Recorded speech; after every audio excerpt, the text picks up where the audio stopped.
Why is my remote not pairing? How the heck do you repair this Tempur-Pedic remote? Let me Google this. Let's see. How to pair Tempur-Pedic remote. Oh, hey, look, our Mattress King. That reminds me. I need the Mattress King. Holy fluffy pillows. What is the Pete. king? You need the king? What's The going king. on, man? What's wrong? I don't know how to pair this remote. How do you Oh, pair yeah, a of remote? course. I know how to do this. Here. Check it out, man. So, ooh, I'm losing change. You lose a tooth? All right, so looks like Pete's having some issues pairing his remote, so I'm going to show him how to do this. So you're going to need to find this battery pack. You'll know when the two 9 volts are popping out, this is the guy you're looking for. So what you're going to do first, you're going to find that. You're going to take the back of your remote off, and you're going to hit this twice, and you're going to see all the lights pop up. See how all the lights came on?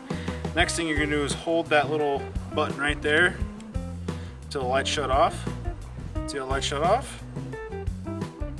Hey, there you go. How's that feel?